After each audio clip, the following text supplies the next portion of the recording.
Welcome to Crime Crazy, the weekly true crime podcast with Aaron Plein and Diana Seacon, where we prove that we know nothing about our legal system, but we're still crazy for a good true crime story. Hey, Aaron. Hey, Diana, you did the eye roll. So we did our intro to a lady at a vintage shop this weekend. Two ladies. That's all right. But I remember the one lady specifically because I was trying not to do the eye roll and I made very aggressive eye contact with her. Oh my God, this poor woman. It was weird enough that these random strangers were at her counter, like reciting an intro at her. I think they loved it. Well, I hope so, because I was so uncomfortable. We had a great sticker week, though. So many people have stickers in the mail, or they receive stickers in person. It's true, and there are more stickers on the way. And if you would like some more, you should email us at diana@crimecrazy.com or aaron@crimecrazy.com. It is true. And we will send you stickers because we love you and we want you to be happy. And I'm in the process of ordering even more stickers. I'm so excited. Me too. I like stickers a lot. Agreed. You know what else I like? Pens. That Crime Crazy is sponsored by... I do not get that any week. Crime Crazy is sponsored by Dave Hatt and Seb Bryce. Woohoo! Show sponsors support Crime Crazy at the $10 per month level or above. Thank you. Thank you. You guys are awesome. It's so true. If you would like to be awesome like Seb and Dave, you can visit our Patreon and maybe even, I don't know, subscribe. Go to patreon.com/crimecrazypod. And while you're on the interwebs anyway, why don't you go ahead and check us out on all of the social medias at Crime Crazy Pod, or check out our awesome new website at crimecrazy.com. Also, I don't know. I forgot to check to see if anybody bought you a donut. Oh, I don't know how to check that. I don't know if you can, actually. I think I logged in. I'll let you know if anybody bought you a donut. Okay, can I gently request that I use the money for the donuts like next week, because there is a donut overage in my house right now, and I have been kind of on a donut bender this week. I am just so relieved to hear that you finally got donuts. Oh my God, I bought donuts yesterday. Mm-hmm. Okay, so wait. I dropped Liam off at camp a couple days ago, and I stopped at Byerly's, and I got some donuts. And then you and I got donuts yesterday, and I brought 3 home, which I did not eat last night. I don't remember why. I feel like I should have. I had a delicious rhubarb donut yesterday that was shaped like Minnesota. It was adorable, but rhubarb. It was so good. So good. So then from the donuts that I impulse bought when we were out yesterday, I have 3 left, which I did not eat yesterday. And then we had brunch for Father's Day, and my mom bought a dozen donuts from Glamdoll, and she had to buy a dozen so she could order ahead, but there were only 7 of us. And my parents don't like Glamdoll. Oh, no. And their donuts are enormous. And they're enormous. So I have 2 Glamdoll donuts downstairs. Nice. Yeah. So I'm good for a couple more days. Okay. But after that... Maybe we could buy stickers instead. You're catching me at a weak moment, and I will agree. I know. Well, because I have the security of 5 donuts downstairs. It's right. You're going to have donuts for a little while. You're going to have donuts until you don't want donuts for like a second, and then you want donuts again. Right. But do you know what the best part about having donuts in this house is? That you're the only one that can eat them? Yes. Nobody else is going to sneak down in the middle of the night and eat my donuts. It's true.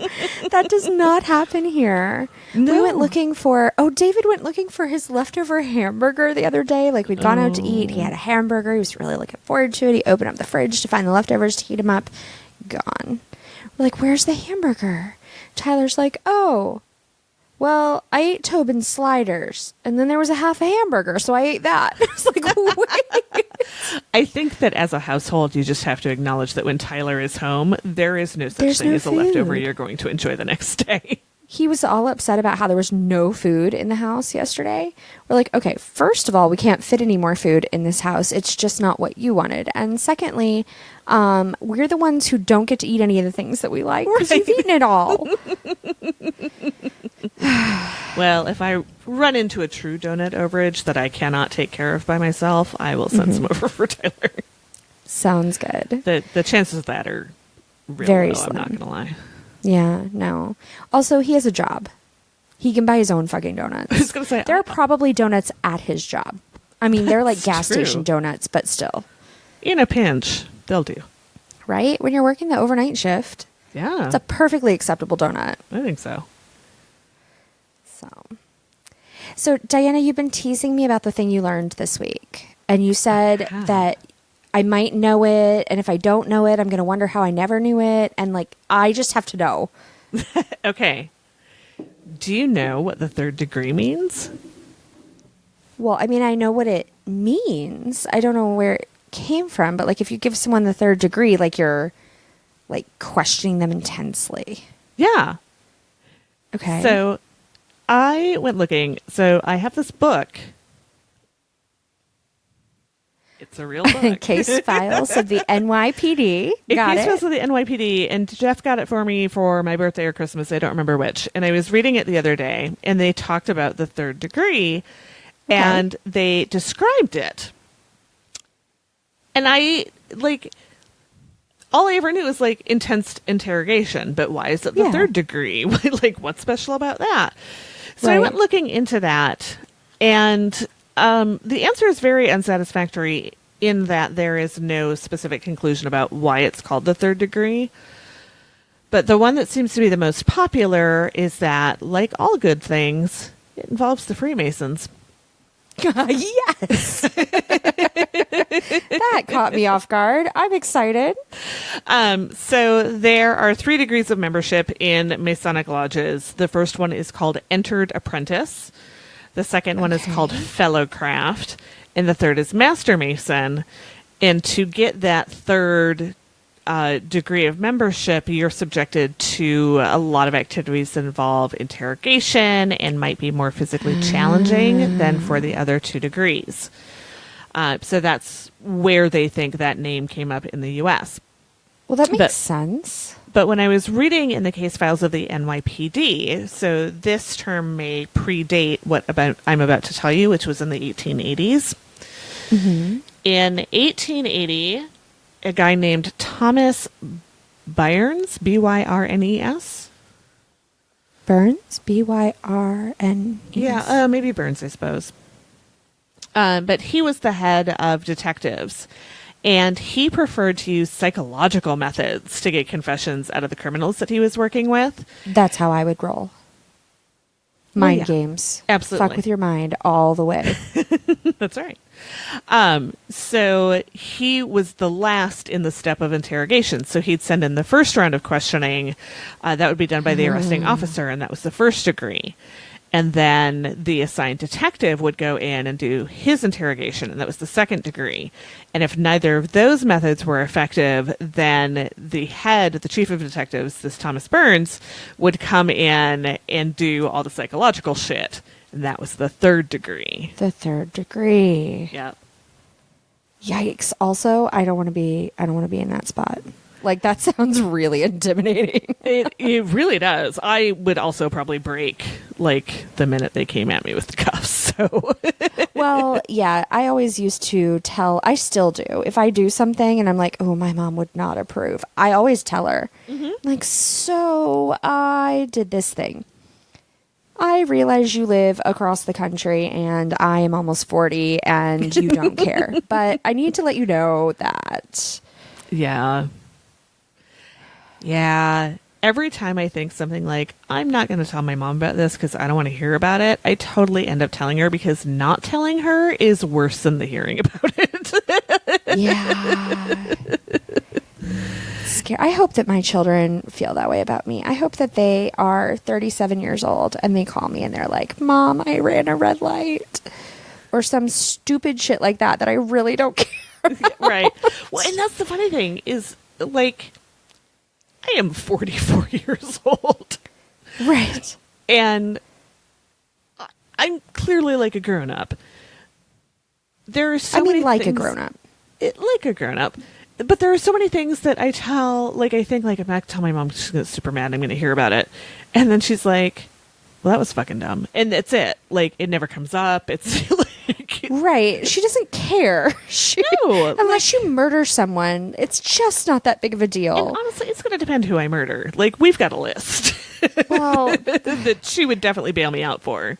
That's but fair. I think the main thing is, like, have you pissed off the people at work irreparably? Yeah. Have you pissed me off irreparably? Have you done something to your kid? No? No fucks. Okay. Yeah. Right. Do you need Well, and money? Like, why are you telling me?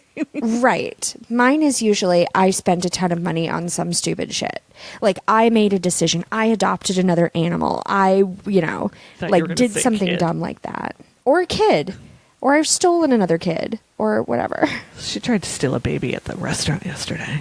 I did not try to steal the baby. I made loving eye contact with the baby until it smiled at me, and it was all happy and delightful, and it was beautiful. And the whole time you're telling me that's such a beautiful baby. Look how beautiful that baby is. That baby's so It was beautiful. that whole family was gorgeous. They were, but you can't have their babies. They really I feel liked like that's that an baby. opinion. How do you know? You're just guessing. I mean, Did you ask them? Well, no, but they seemed very attached. Oh my God, Diana, yesterday we went to the park. There was this little kid, and I never could figure out what his name was, but he came over. My kids were on this boat swing, and he wanted to play. And he got on the boat swing, and he couldn't get on. He was wearing his bike helmet the whole time, so he was like really dorky and cute. And so I helped him on. He was not at all shy or nervous about us. He just wanted to play with my kids, and so I helped him onto the swing, and then we pushed him for a long time, and then I helped him off of the swing, and like his mom came over a couple times, and like she knew he was like on the swing with us and all, so she knew what was going on. And then at the end I like picked him up and put him on the ground, and then he chased after Sophie. They went off to play on the slide, and it was really cute. And then like 5 minutes later I looked down and I realized I'm wearing a shirt that says "Light on Cannibalism," but otherwise all sorts of messed up, and has a big bloody knife across the bottom. And I've been holding this woman's child. She seemed cool with it. His shirt said, "I'm with the band." Nice. I think we should be friends with this lady. Mm-hmm. Well, then she took her other kids to the car, and she called him, and he didn't follow because he and Sophie were playing hard. And then she like was away at the car for a really long time, and where it was, like, she could see the playground. She could see he was still there. She could see he was still, like, it wasn't. But I had this moment of like, is she gonna drive off and then he's gonna be mine? Is that how this is gonna end? And see, in my world, that sentence would have been, is she going to drive off and now he's mine?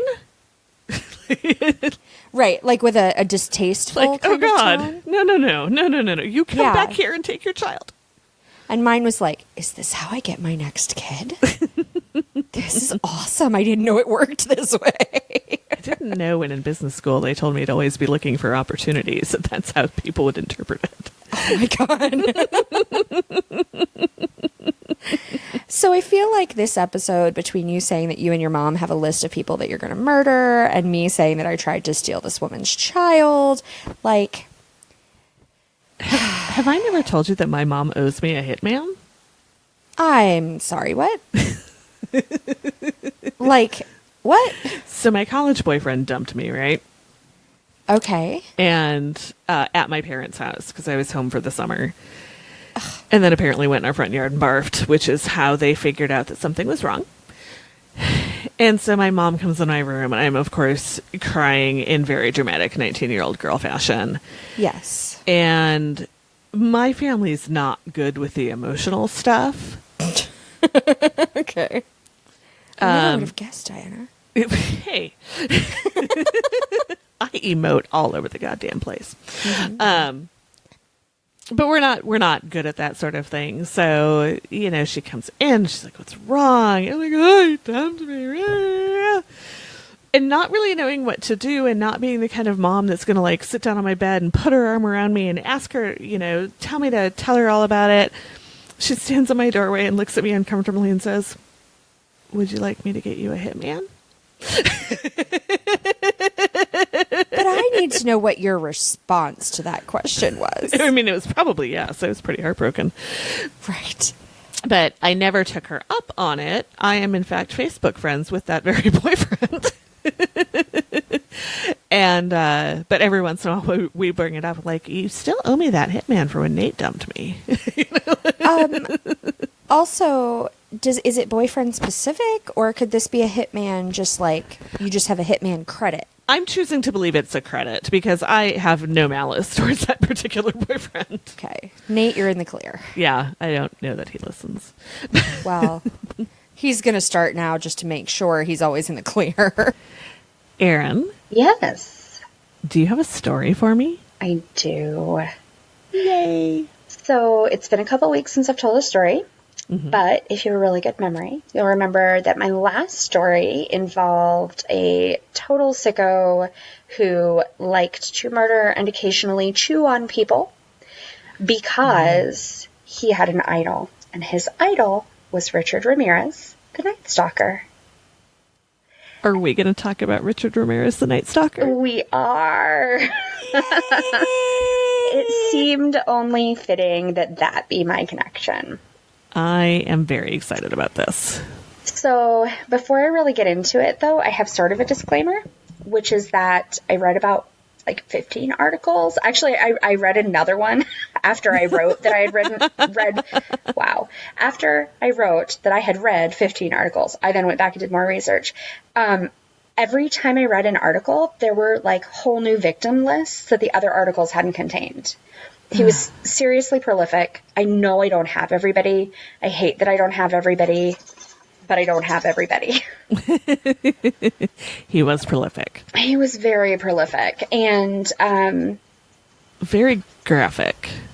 Yeah. So I have some graphic stuff in here. There is no cannibalism.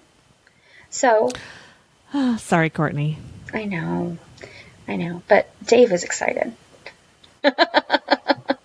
And there is a lot of blood and there are a lot of horrible things and the ages are all over the place. So it starts off really awful. But that being said, it is also because there were so many victims and I wanted to include as many as possible. It's a little bit of a bullet list of just high points for a lot of it. So it may not even be all that bloody. So, Ricardo Richard Muniz Ramirez, which is a lot of names, was born February 29th, 1960, which was about 3 months before my mom, in El Paso, Texas. Leap Day. And it was Leap Day. It was Leap Day. Maybe that was the issue. Maybe. Not having a birthday except every 4 years. That's going to be annoying. Right?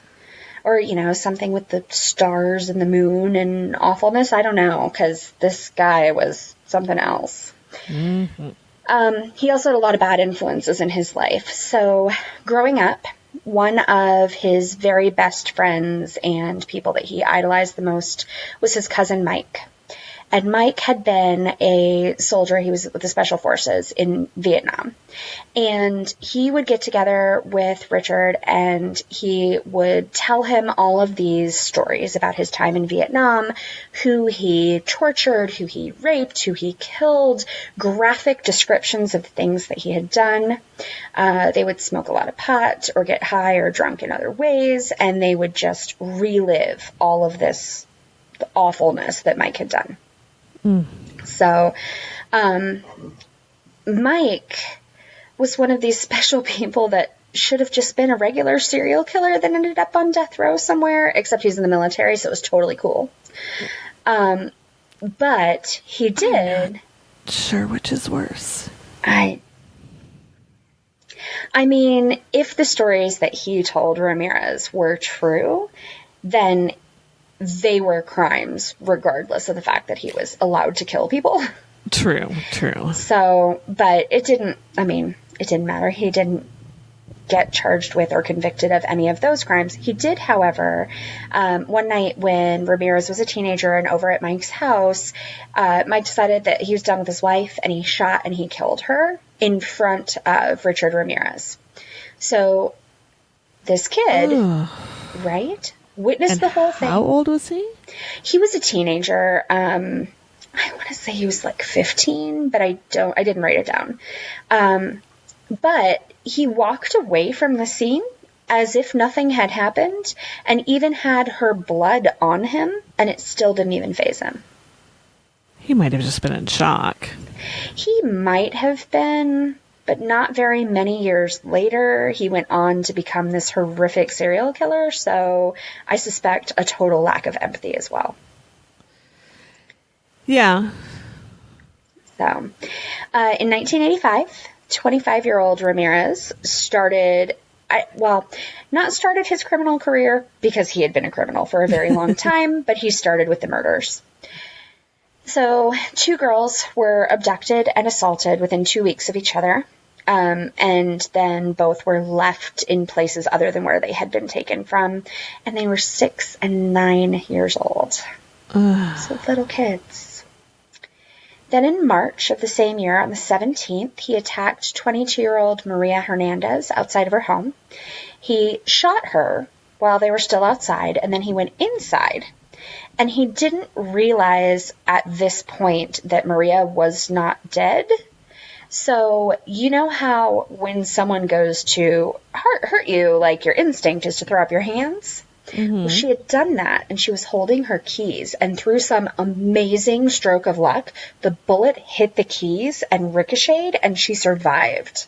Holy shit. Right? So he went inside. She was still outside. I'm not sure how badly injured she was, but she survived.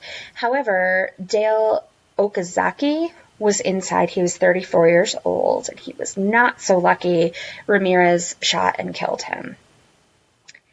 So a couple days later, Ramirez apparently felt that he needed to celebrate this amazing thing that he had done, these 4 people whose lives he had taken and or ruined. And so he kidnapped and raped a young girl repeatedly before releasing her in celebration. I prefer cake. Yes, me too. Perhaps some singing, maybe some alcohol. Yeah, a candle. I enjoy a candle. Yeah, Sophia does not enjoy a candle, but no, she does not. She does not. Please don't light it on fire. So Ramirez then traveled to Monterey Park, and 30-year-old Tsai Lian Yu was in her car when Ramirez came across her, and he pulled her out of the vehicle, shot her several times, and then left. She actually was still breathing when the police arrived, but she didn't make it to the hospital, and she was never able to speak to them or identify the person who had hurt her. So at this point, Ramirez had done a lot of damage in a very short period of time, and the media had caught on, and everyone in the area was very concerned. Because he had left some victims alive, there was a description, which was pretty vague and generalized. It was a young male. He had bulging eyes and curly hair. And then my very favorite part is wide-spaced, rotting teeth. Yuck. They just went with curly hair. They didn't go with like amazing hair, epic. No. Like, in the annals of serial killers, the best hair. The best hair. I agree. Just the best hair. Right? I mean, I guess something had to make up for the fact that his mouth was just rotting. Yeah. And he wasn't otherwise terribly attractive. No. Even outside of the horrible mouth. I mean, he's not bad looking. He just looks ill. He does. He looks like he needs a meal. He does. I feel like he's got some features that are kind of traditionally handsome, but then he also looks like a psychopath. Like, you just look at him and you're like, there's something wrong with your eyes. It's not the fact that they bug out a little bit, it's that they are dead. And yeah, no, he looks...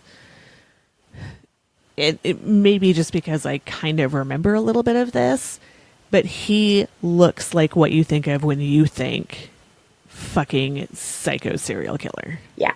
Yeah, very, very much so. So the media gave him a nickname at this point, too. Actually, they gave him 2 nicknames because he was extra scary, I guess.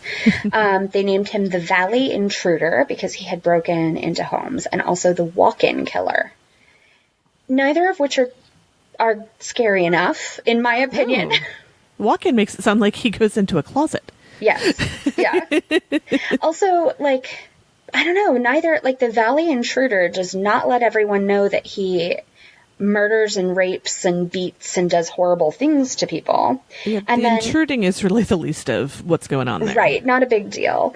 The Walk-In Killer just sounds kind of friendly, except for killer. He didn't have an appointment. You're right, he just showed up. Not on schedule. 10 days after these crimes, he struck again, and this time he shot a 64-year-old man named Vincent Zazzara, which is a really fun name to say. I'm probably saying it wrong, but you should try it if you're feeling sad. And also his 44-year-old wife, Maxine. But instead of leaving, both of them died, but instead of leaving right after having shot them, he stuck around to experiment with the bodies. So he stabbed Maxine repeatedly. He carved a T shape into her left breast, very much like my last guy, who was a little obsessed with the left breast. And then he gouged out her eyes. Escalating very much. Also the whole, like, total lack of empathy and experimenting with the bodies and whatever else that might imply about him. But at this point, I do have to point out that he has become an enucleator, which is another fun word to say, even though it's horrific. I don't know what that means. It means you cut the eyes out.